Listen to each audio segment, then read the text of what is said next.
There's this quiet revolution happening inside pretty much every modern workplace. It's a huge shift away from managing people through rule books and policies and moving toward cultivating them as the most valuable asset a company has. We're going from rules to resources. And today, we're going to break down exactly what that means. So, let me ask you something. Think about where you work. Is your HR team kind of seen as the policy police? Focused on compliance, procedures, the rule book? Or are they a strategic partner focused on growing talent and potential? Is it about managing rules, or is it about building assets? The answer to that question, well, it reveals pretty much everything about a company's modern strategy. All right, to really get this revolution, first we have to understand the two worlds every single organization lives in.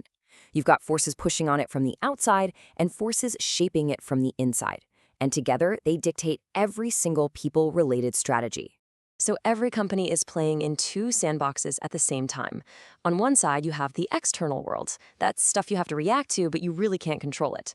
But the internal world, that's the one you actually get to build. It's where you have all the power, and it's where your most critical strategic decisions get made. The outside world is full of these really powerful forces, right? I mean, think about inflation. It dictates what salaries need to look like. Or just the basic supply and demand of the labor market that determines how hard it is to hire somebody. And of course, government laws set the ground rules. A company can't just ignore this stuff. You gotta adapt. Okay, so now let's look inward. This is where a company has real control, shaping its culture, setting its goals, defining its policies. But out of all these internal factors, one stands out as the most critical asset of all: the collective skill, knowledge, and potential of its people. This is the resource we're really focusing on today. So once you accept that your people are your most important internal asset, this really critical question comes up. What's the best way to manage that asset? And believe me, this question is right at the heart of a debate that has shaped management theory for decades. This quote from scholar Bruce Kaufman just nails the problem perfectly. For so long, the field of human resources became less about strategic leadership and more about a management science. It got super narrow, really inwardly focused, and just obsessed with its own processes. And what was this science so obsessed with? Perfecting a machine. For decades, the goal was to find the perfect bundle of HR practices, the right policies, the right systems that could be scientifically proven to boost company performance. All the research was focused almost entirely on the practices themselves, not on the actual people being managed by them. But here's the thing. Focusing on the system completely missed the point. The real value isn't in the rulebook. It's in what experts call human capital resources. And that's just a fancy way of saying the collective knowledge, skills, and abilities of your team. It's not the machine itself. It's the brilliant, adaptable, amazing talent inside the machine. So this is the crucial point right here. It creates this huge, pivotal choice for any organization. Are you going to put all your energy into perfecting the system that manages people, or are you going to focus your energy on cultivating the people themselves as your most valuable asset? And that choice? Well, it's becoming way easier to make because a revolution is already happening. A wave of new tools and new ways of thinking is finally letting companies stop managing the machine and start investing directly in their people. 71%. Just remember that number.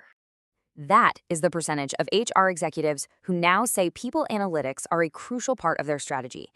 And why is that number so huge? Because for the first time ever, data is giving leaders a clear view of the human capital, the talent, that's already inside their own walls. This is the real power of analytics. It takes the intangible value of your team, their knowledge, their potential, and it makes it visible. It turns that abstract idea of talent into a concrete asset you can actually measure, invest in, and grow on purpose. And technologies like generative AI are just pouring fuel on this fire. It's not just about automation. It's about using AI to write way better job descriptions that attract the exact skills you need. It's about using virtual assistants to handle all the routine questions, which frees up HR pros to stop being rule enforcers and start being real talent strategists. And you see, this tech shift is what makes a huge cultural shift possible. When data and AI help you understand your people better and automation handles the boring stuff, leaders are freed up to focus on what actually matters, being more empathetic, more supportive, and what some people are now calling radically human. Okay, so let's tie all of this together. Why does this move from rules to resources? from practices to people. Why does it actually matter for a business? Here's the bottom line. Anyone can copy your HR policies. Anyone can imitate your systems. But no one, and I mean no one, can replicate the unique, complex, and powerful human capital you build inside your own walls. That is your ultimate competitive advantage. And that's why the focus is finally shifting from the systems that manage people to the people who actually drive the business. So the final thought I want to leave you with is a question to take back to your own world. It's a simple one, but answering it honestly could change everything. Does your organization manage practices, or does it truly cultivate people?